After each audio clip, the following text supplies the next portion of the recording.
The Michigan run game seals it in Lincoln. Jordan Marshall, 54-yard touchdown scamper. Look at the offensive line paving the way for 23. Jordan of Michigan gets into the end zone, and that was one of the stories of this game. Michigan's run game, 286 yards on the ground, and they absorb what Nebraska's able to do, and they win it 30-27.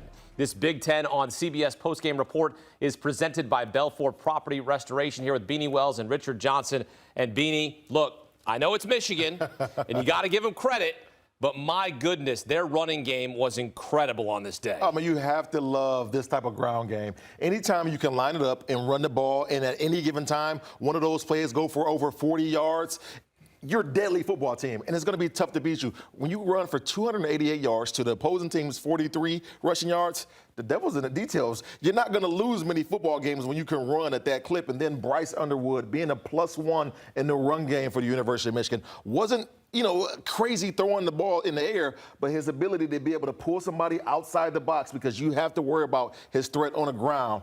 That's a recipe for great football. Jordan Marshall rocking number 23 and rocking the Jordan brand on the chest, the symmetry there.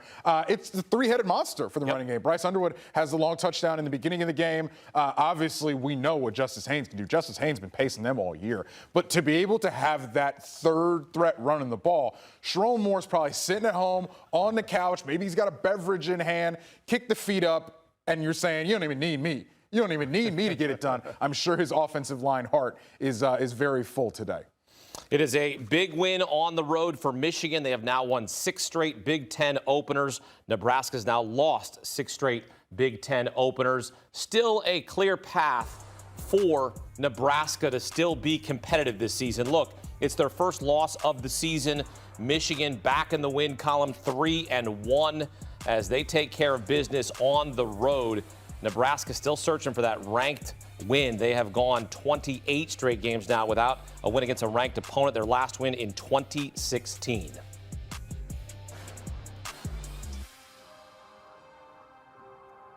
Bryce Underwood leading the running game with Jordan Marshall and Justice Haynes. And they get it done against Matt Rule's group. He was, 2-5 at Temple against ranked opponents, 0-11 against Baylor, now 0-7 at Nebraska. Still, Matt Rule's building something there in Lincoln. And look, you got a tough Michigan team coming in there, and you gave it your best effort. It was just too little too late for the Nebraska Cornhuskers. Look, they weren't able to get it going on third down. They were 2 for 12, and the Michigan defense racked up 7 sacks, despite a really good game from Dylan Raiola. Let's get back to our quarterback. Welcome in Gary Danielson, who joins us from Lincoln. And Gary, look, the ground game for Michigan, it was incredible. The three-headed monster there. And look, we saw flashes of Justice Haynes at Alabama. But my goodness, what they were able to do, how impressed were you with this Wolverines run game? We started the game featuring the 2 quarterbacks and which one would be the guy to win the football game. And my comment was, whichever offensive line helps their team the most will be the quarterback that wins. And that was really the story. I mean, this Michigan offensive line played an excellent football game against a defense that was ready for them. They were ready for the run game. They knew that's what they would get, and to get those big plays, and you saw that offensive line working together, getting the key blocks. The wide receivers coming in and doing their jobs. They knew they couldn't just depend on their freshman quarterback in this game. They had to bring the run game, and they did.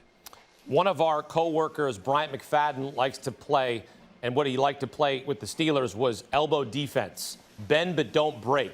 And that was really what Michigan did here. 7 sacks, able to absorb the late comeback from Nebraska. What did you see out of Wink Martindale's group on this day? Well, with all due respect, maybe, I don't know if it's bend but don't break.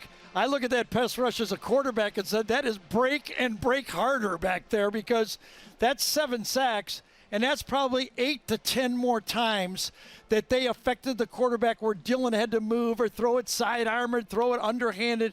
I mean, the game on defense those edge rushers and the way Wink moved that pass rush around, Nebraska could not handle it. Good game. Nebraska was coming back and made it a football game, but the rush game and the sack game, that got Michigan the win.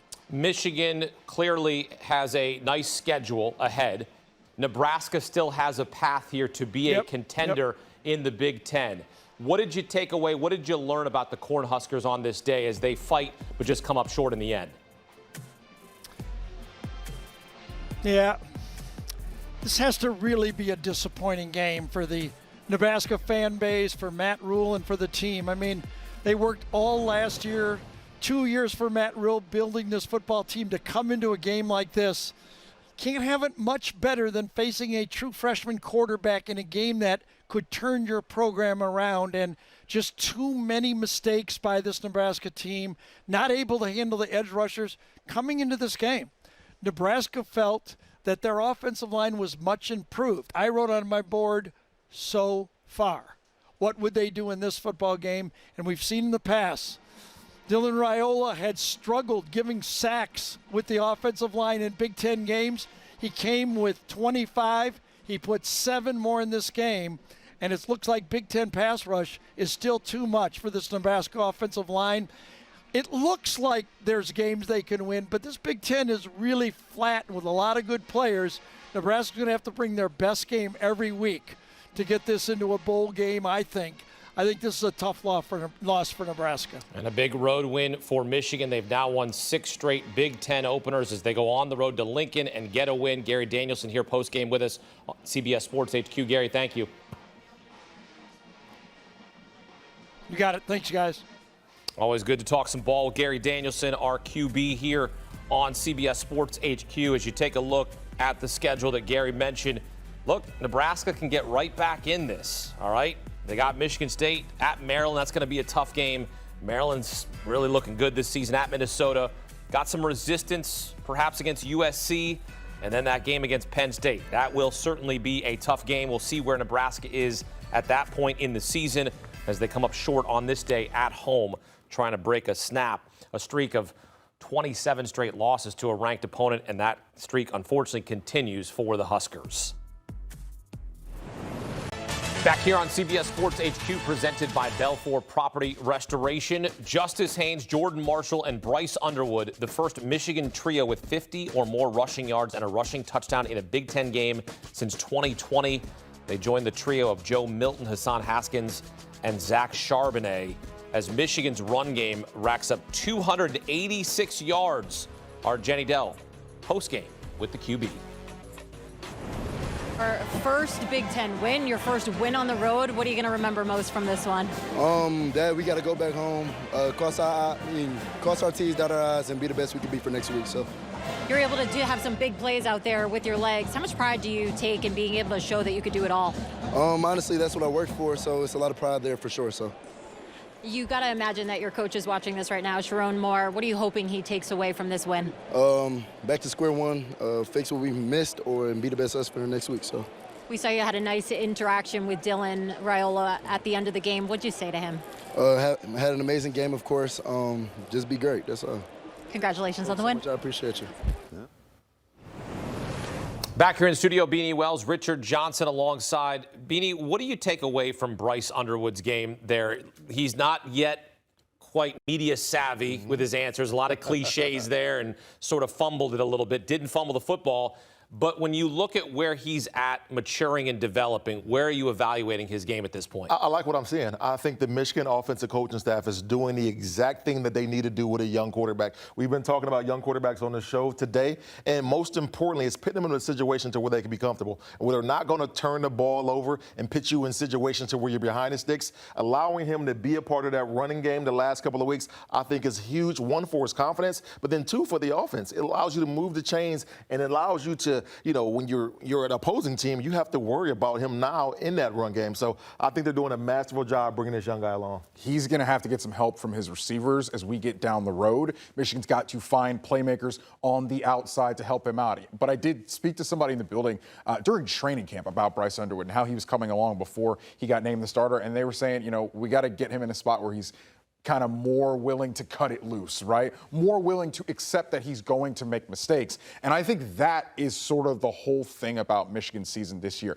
This is a found money year for Michigan as far as I'm concerned with Bryce Underwood. Let's see his limitations. Let's see what he can do and what he can't do. Let him turn it loose. Let him make mistakes. Let him figure out just what he can be. I think it's going to be really fun to see his maturation this season for Michigan. But the fact that they've got this stable of running backs behind him and Underwood is giving you some big plays on the ground, it's going to be huge for him moving forward. Yeah, certainly a dual threat quarterback, and we saw the other quarterback, Dylan Raiola, have a really nice game passing. What did you see from him? They come up short, but a really solid game from Dylan Raiola. I like everything that I saw from Dylan Raiola. He stood in the pocket. He delivered when need be. But it's going to be tough when you got, the pass rushers that Michigan has, and they're getting to you on a consistent basis. They got to be better up front. But Dylan Raiola, I thought he made the throws, the on-time throws. I thought he commanded the offense. I thought he put him in position to win. Now, can he do it all? No. He has to ask help, and that help has to come from the outside tackles. Because to get sacked 7 times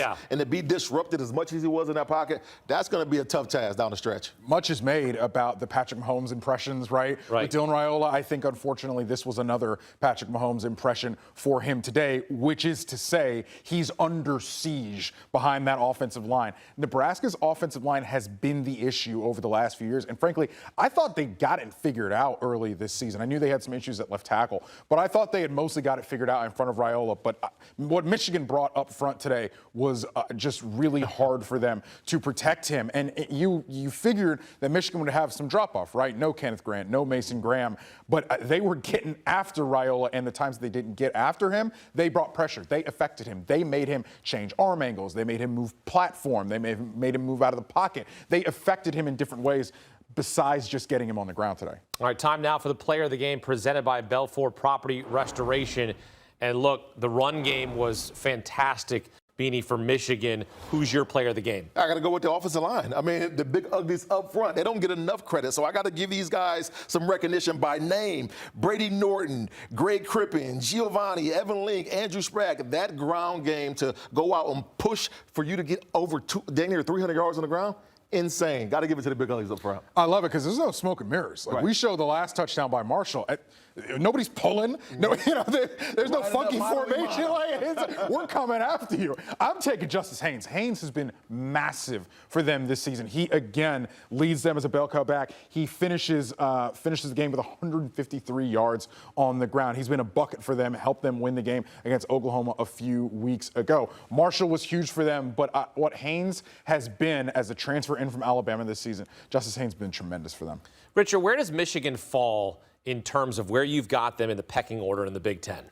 I think they're clearly behind sort of the big three, which is Penn State, Oregon, and Ohio State.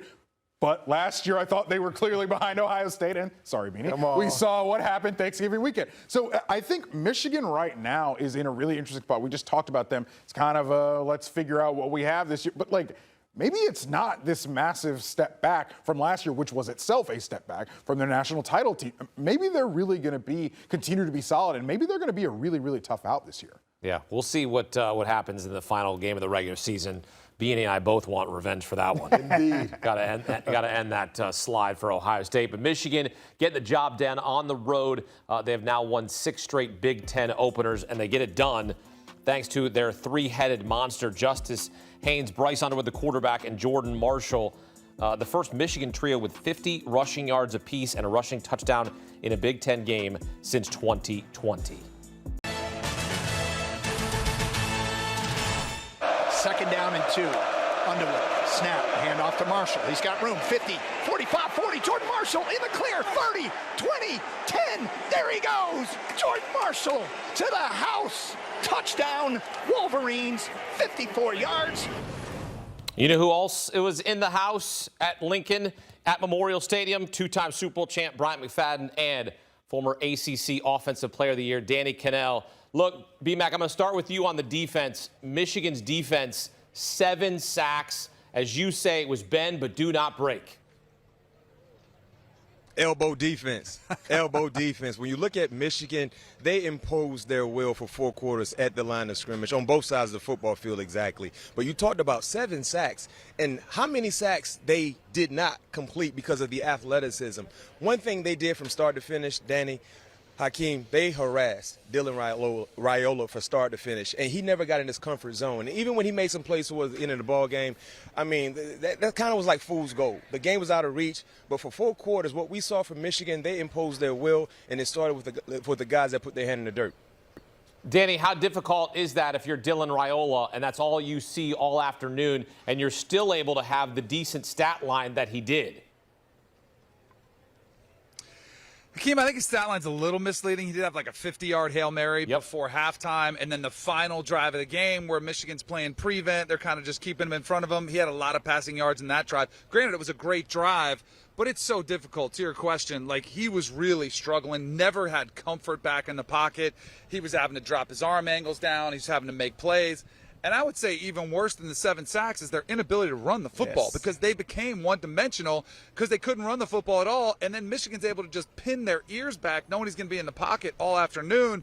So he could never find any rhythm to get going. So I thought the lack of the run game and their inability to protect Dylan Raiola was really exposed for Nebraska today. They have some work to do to go back to the drawing board, because this was the thing we talked about in the pregame, was this was such a big step for them. Going against a team with a pedigree like Michigan could have been a signature win, and while it was close, I still think they realized they still have a long way to go to get to that next level. Well, B-Mac, this is what we know about Michigan, right? They play really good defense, and they have a really good ground game. And shouts to Wink Martindale, who you know very well, and has been able to come in there at Michigan and really continue that identity defensively as they continue to wreak havoc against offenses and even a dynamic quarterback in Dylan Raiola.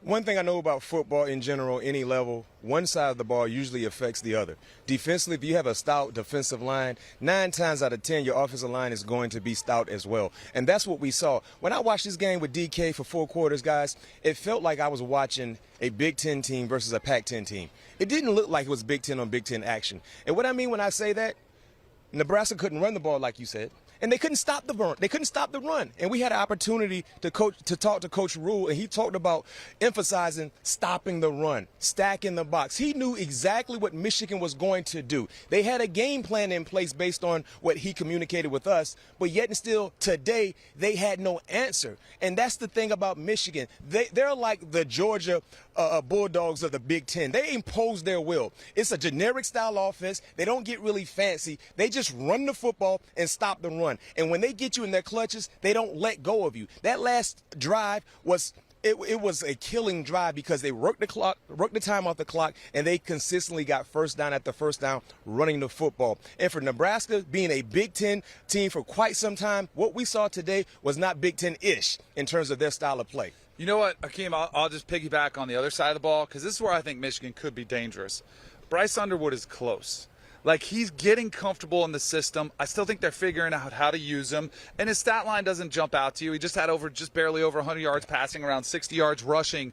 But there were some plays that were out there. We were watching a third down, just kind of missed a throw. There were plays to be made when they came with pressure, just missed a little bit here or there. But you can tell the ball jumps off his hand.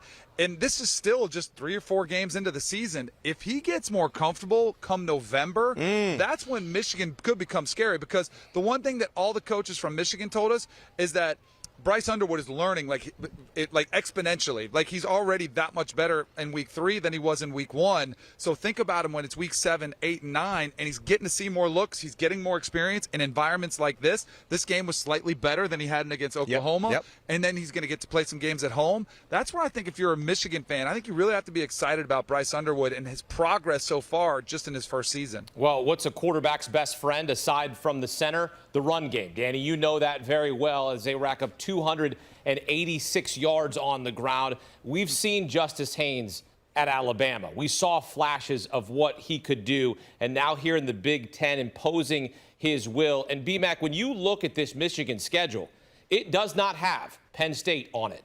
It does not have Oregon on it. What it does have is Ohio State at the end of the season, of course. This is a season that could be pretty darn special for Michigan. What do you see rest of way for the Wolverines as you get to see them up close and personal there in Lincoln? Regardless of what happens in the Big Ten championship game and who represents either side, I see Michigan as a legit playoff caliber team, to your point, with this schedule, and to Danny's point with Bryce Underwood getting better week after week. Like, if you were going to get Michigan, Oklahoma was the great ideal time. Second game of the season on the road. The young kid was learning, going through the ups and the downs. Today he was much better, so we're seeing progression happen with Bryce Underwood. Not to mention the running game has come alive, and now what they're doing defensively. So when you look at their schedule and just how they continue to take steps in the right direction, legit, I think they're a playoff caliber team. And that's, when you look at the expectations, we knew they would be competitive. But with a true freshman quarterback, I didn't visualize them in the month of early August being a legit playoff team. Right now, watching their style of play, facing the adversities in terms of interim head coach stepping into the fold and not missing a beat, and looking at their young quarterback, I say it right now, anything can happen in college football. We know that. But right now, as I see it, I think they're a legit playoff caliber team. Shouts to Biff Poggi, right? I mean, you got a name like that. You're getting stuff done for that guy. Danny Kanell, Brian McFadden, getting it done for us here on CBS Sports HQ. Men, thank you. Safe travels home. Good to see you as always.